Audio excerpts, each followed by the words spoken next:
Bonjour à tous. Aujourd'hui, nous partons en Seine-Maritime, dans le pays de Bray. L'élevage de la poule de Gournay ou la fabrication du Neuchâtel, fromage en forme de cœur, viendront rendre hommage aux traditions locales. Nous découvrirons aussi des spécialités et des techniques de maraîchage plutôt insolites. Je vous laisse apprécier les productions originales de ce terroir et je vous donne rendez-vous juste après pour une nouvelle recette. A tout de suite.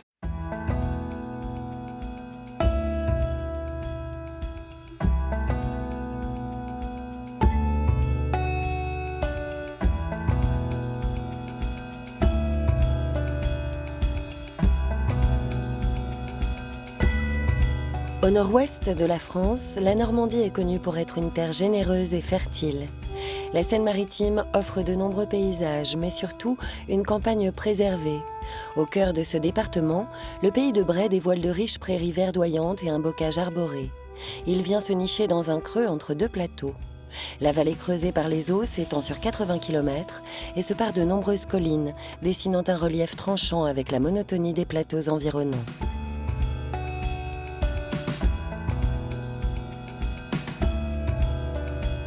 L'architecture des villes et villages du pays de Bray dévoile des façades colorées de briques rouges, de colombages ou de torchis, témoignant de la richesse géologique du territoire. L'humidité des sols est propice à l'élevage de bovins qui donneront par la suite les fameux fromages normands. Les productions du terroir sont cependant variées. La terre, principalement argileuse, permet aux maraîchers de cultiver tout type de légumes et de conduire de nombreux vergers. La diversité agricole du pays de Bray en fait un territoire presque autonome où l'on trouve une large palette de produits.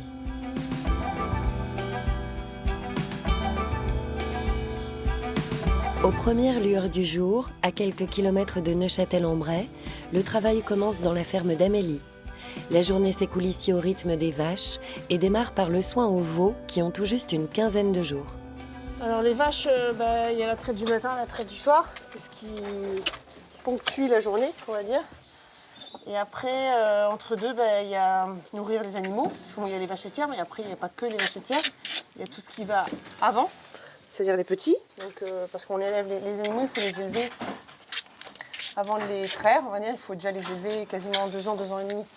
Et après, il y a toute la partie production végétale. C'est-à-dire qu'il faut qu'on prépare tout ce qui va servir à donner à manger aux animaux. 80% du volume doit être produit sur l'exploitation. De toute façon, c'est une obligation vis-à-vis du cahier des charges. Amélie et son associé produisent avec leur troupeau du Neuchâtel, un fromage typique du pays de Bray qui a obtenu une appellation au niveau européen en 1969. Chaque jour, ils récoltent environ 1500 litres de lait. Selon la période de l'année, les vaches sont mises à l'étable ou en pâturage. Aujourd'hui est un jour un peu spécial. Le printemps arrivant, le troupeau va sortir dans la prairie pour la première fois de la saison. Donc là, elles vont manger, on va les laisser manger une petite heure, puis après, elles vont sortir. Mais à cette époque-ci, en fait, elles sortent, mais elles ont encore l'accès au bâtiment.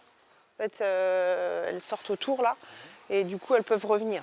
Mais parce que l'herbe, elle est aussi le début de la pousse d'herbe, donc il faut qu'elles aient à manger quand même à côté. Puis plus on va avancer dans la saison, plus elles iront loin, en fait, parce qu'elles n'auront pas besoin de compléments alimentaires la journée. Pour produire le Neuchâtel, il faut un minimum de 65% de lait provenant de vaches normandes. Leur troupeau est principalement constitué de cette dernière, mais elles partagent toutefois les pâturages avec quelques Primolstein et quelques vaches pieds rouges. Donc là, c'est le début, oui, c'est le début de la mise à l'herbe. Pour faire du Neuchâtel, il faut qu'elle pâture au moins 6 mois dans les prairies autour. L'alimentation contribue au goût, à la qualité gustative du lait. On voit des variations de goût qui sont vraiment flagrantes pour des fromages affinés. Plus ils s'affinent, plus on va constater les variations de goût. Par contre, il y a un aspect visuel qui se voit très vite, c'est la couleur. En fait, les fromages sont beaucoup plus jaunes l'été que l'hiver. Et ça, c'est dû à l'alimentation. Pour la deuxième partie de sa journée, Amélie gagne son laboratoire de transformation pour fabriquer le Neuchâtel. Il en existe 3 types, le fermier, l'artisanal et l'industriel. Chez Amélie, le Neuchâtel est fermier, c'est-à-dire que toutes les étapes de fabrication sont réalisées sur la ferme. Le lait de la veille, mélangé à de la présure, s'est durci. Il est mis à égoutter pour passer enfin à l'étape de malaxage. On a déjà pesé la pâte, savoir le poids total qu'on a mis dans le pétrin, ce qui nous permet de calculer le sel qu'on va mettre dedans. L'étape du malaxage est obligatoire en Neuchâtel. De toute façon, elle est importante parce que ça permet d'avoir une texture fondante à faire. La pâte est ensuite transférée en salle de moulage, car la forme de ce fromage contribue aussi à son succès. Alors ça date de la guerre de 100 ans, lorsque les soldats anglais ont envahi la Normandie. Et donc il y a des Normandes qui sont tombées amoureuses des soldats anglais. Et en signe d'amour, en fait, elles ont fabriqué un fromage en forme de cœur pour leur offrir. Allant de 10 jours à 4 mois d'affinage, le Neuchâtel prend alors des goûts et des couleurs différents. Le temps a un effet sur la texture du fromage, mais une température assez basse et une humidité constante constituent des éléments primordiaux, une cave trop chaude ne permettant pas aux arômes de se développer. Situé entre deux plateaux, le pays de Bray possède une véritable particularité géologique. Au cœur du territoire appelé la Boutonnière, le bocage est riche et préservé. À Beaubec-la-Rosière, Stéphanie et Sébastien produisent des légumes de saison en agriculture biologique, avec une technique bien à eux. Dans leur ferme, le maraîchage s'inscrit surtout dans un projet global et pédagogique, mêlant accueil de groupe, découverte de la terre ou sortie pédestre, le tout avec des ânes.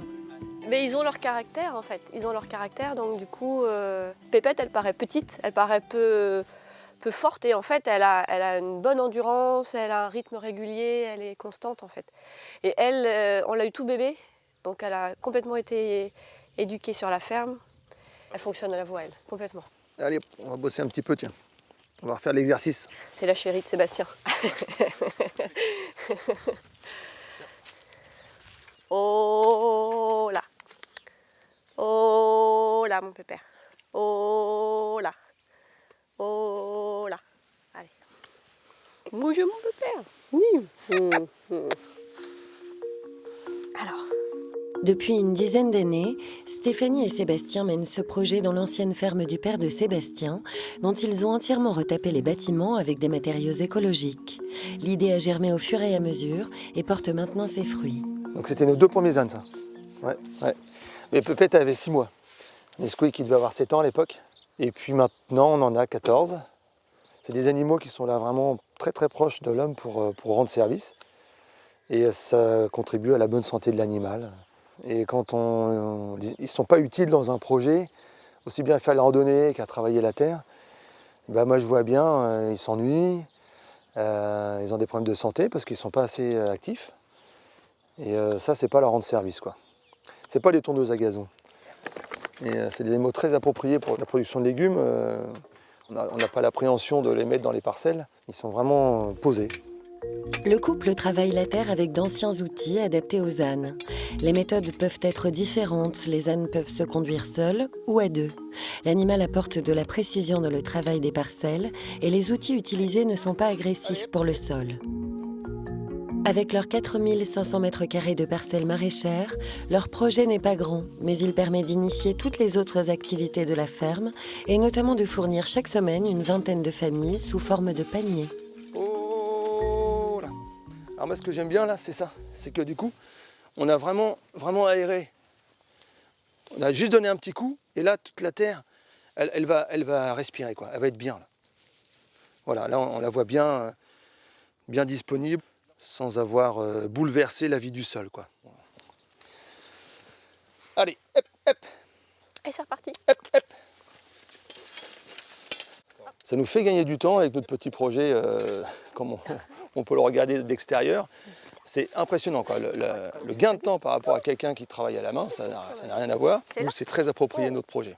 Au niveau des légumes, il y a des légumes à croissance courte, des légumes à croissance longue.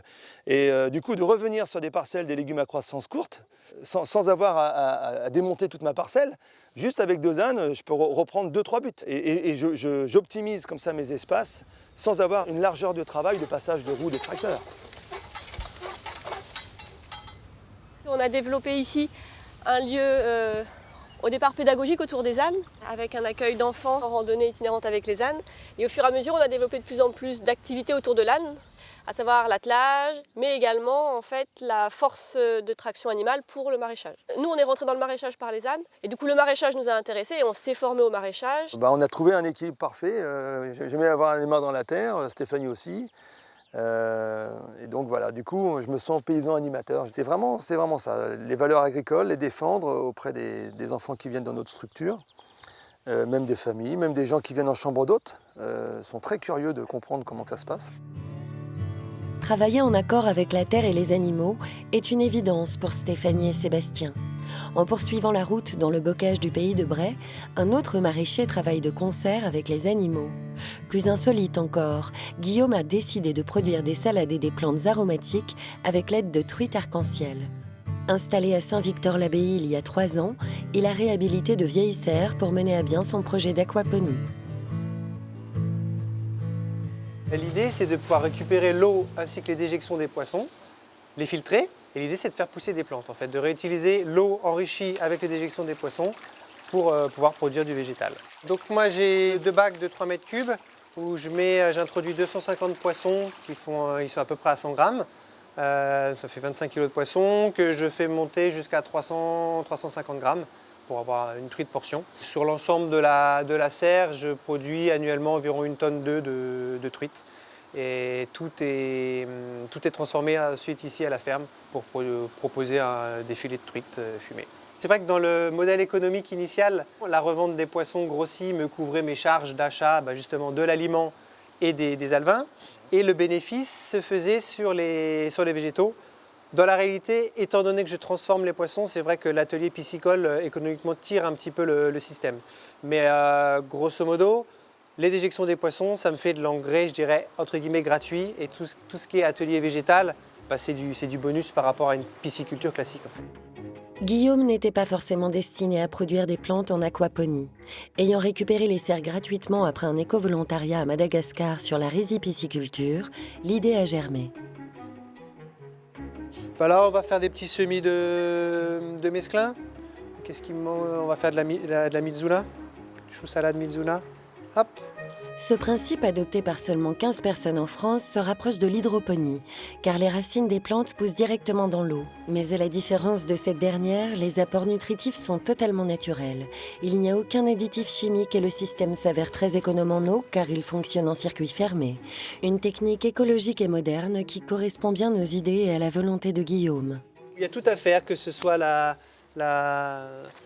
toute la filière à créer. Que ce soit la commercialisation, la labellisation. Aujourd'hui, on ne peut pas être en bio ni pour les plantes ni pour les poissons parce que le cahier des charges est tel que les plantes, il faut qu'elles dans le cahier des charges bio, elles aient poussé en terre, ce qui n'est pas le cas là, même s'il y a un petit peu de substrat, elles sont dans l'eau. En revanche, les pratiques culturelles, bien sûr, on ne met rien du tout sur les plantes parce que ça pourrait aller dans l'eau, être néfaste pour les poissons et les bactéries.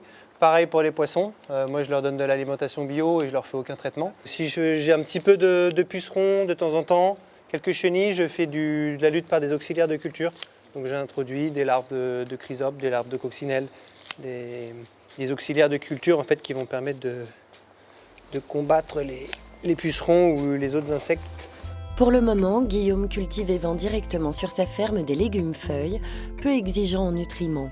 Mais il a déjà prévu de tester des fraises ou des tomates pour faire évoluer un peu plus cette exploitation pour le moins originale. Si certains innovent, Samuel, lui, a décidé de travailler avec les races rustiques d'autrefois.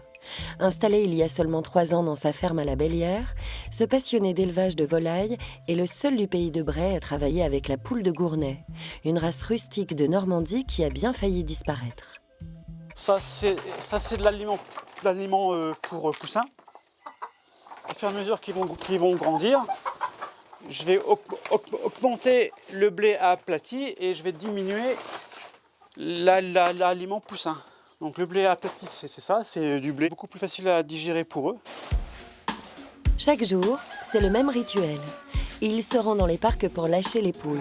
Soucieux de son empreinte écologique, il les nourrit avec du blé produit dans une ferme voisine et récupère l'eau de pluie pour abreuver ses gallinacés. Il possède 6 parcs différents, ce qui lui permet de faire des rotations pour laisser l'herbe repousser et faire le vide sanitaire dans ces cabanes en bois où les poules passent la nuit.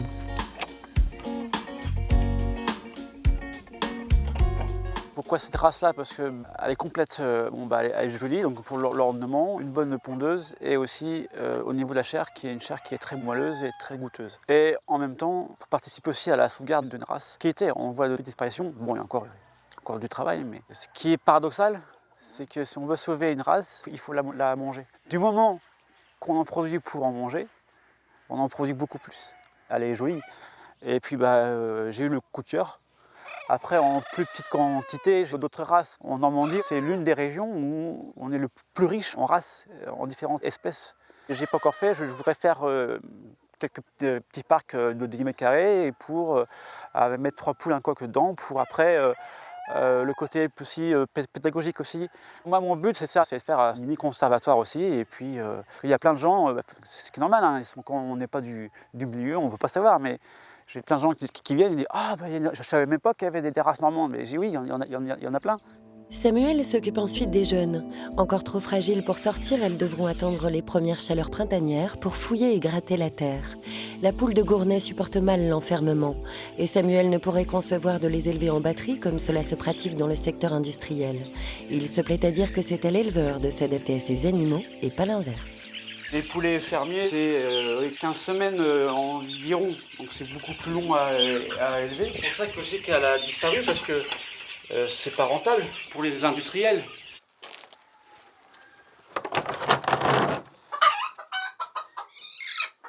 Ma vieille mémère là-haut, les Gournay, en vieillissant, ils blanchissent. Là, j'en ai une qui a 6 ans, elle est quasiment blanche. Ils sont comme nous. Ils blanchissent en vieillissant. Cette-ci, c'est la mascotte, c'est la seule qui me reste de là où on était avant. C'est plus côté sentimental. J'ai beau en avoir, d'en élever 2000 par an, mais on en a toujours une qui... Après, voilà. Avant de se rendre au marché de Gournay-en-Bray, Samuel sort ses canards de Duclair, une autre race normande menacée.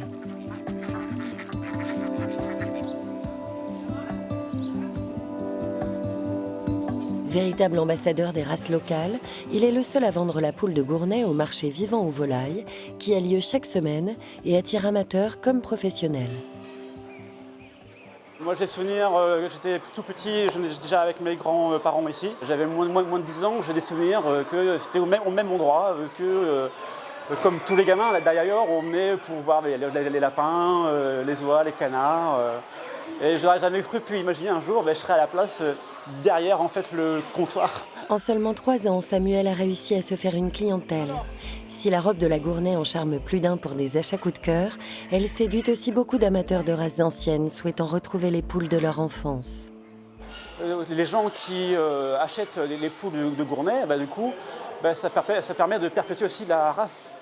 En fait, c'est un patrimoine, puisque la poule de Gournay, elle a une très longue histoire. Ce serait les Vikings, en fait, quand ils ont envahi la métropole. Ce serait leur souche qui s'est croisée avec la souche locale qui a donné à l'origine la poule de Gournay. Et, avec le siècle, c'est un peu amélioré, mais voilà.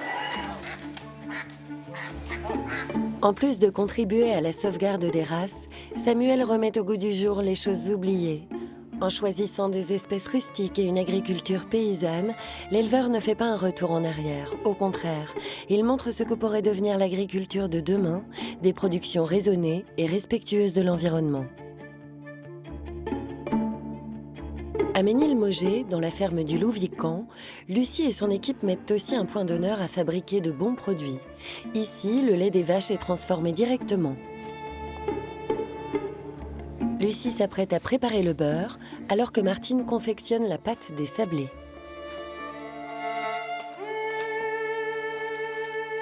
C'est une petite recette maison. Notre petit secret, c'est une pointe de poudre d'amande pour relever le goût.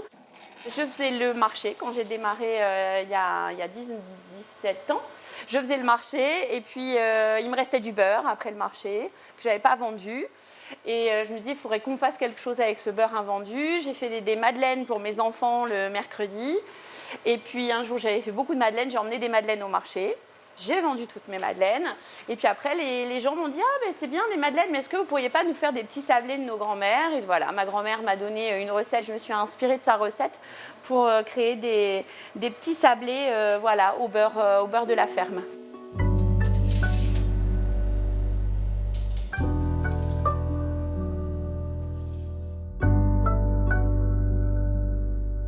Nous, par exemple, on a fait le choix de ne pas ajouter de ferment lactique dans notre crème pour faire le beurre. Les ferments, eux, apportent un petit goût, ce qu'on va appeler le petit goût noisette, que les gens aiment en général. Je ne dis pas que c'est mauvais, mais en ajoutant ces ferments lactiques, on modifie le goût du beurre. Ça n'a plus le goût du beurre d'autrefois et du vrai beurre, je vais dire. Fille de céréalier, Lucie n'a pas commencé sa vie professionnelle par l'agriculture. Avec son mari, ils étaient professeurs, mais ils ont souhaité revenir aux sources et ont donc entamé il y a une vingtaine d'années une reconversion. D'abord, on a appris à élever un troupeau, traire des vaches, ce qu'on ne savait pas faire. Au bout de quelques années, on a appris à transformer. Une fois qu'on savait faire du beurre et de la crème, on a appris à faire des gâteaux. Et par rapport à nos convictions, on aime bien manger des choses saines, des choses non trafiquées, voilà, pas de colorants, voilà. Donc, voilà, on a mis ça en pratique. En même temps, on a monté une ferme pédagogique parce que ça nous semblait important de parler du métier d'agriculteur, parce qu'on est aussi en voie de disparition. Autrefois, tout le monde avait un tonton, une tata qui avait une ferme. Et aujourd'hui, moi, je reçois 4000 visiteurs chaque année, des centaines d'enfants qui n'ont jamais mis les pieds dans une ferme. Ils viennent voir exactement comment vivent les vaches aujourd'hui. Pas la traite à la main, je leur explique comment on traitait autrefois. Mais ils viennent voir en vrai comment ça se passe. Voilà. Oui, bravo, c'est super, ça marche tout seul. Tu sais traire les vaches. Donc on va voir le petit veau qui vient de naître, c'est pas celui-là. Ça c'est sa maman. Tiens, laisse passer les petits. C'est celui qui est couché. Vous voyez le lait qui commence à couler ? Le petit veau va se lever pour aller le boire. Au cœur du pays de Bray, les acteurs de ce territoire préservé ont su remarquer ces petits détails qui font la richesse d'un terroir. Entre tradition, innovation et transmission, ils mettent en accord leurs pratiques agricoles avec la terre qui les porte et les paysages qui les entourent.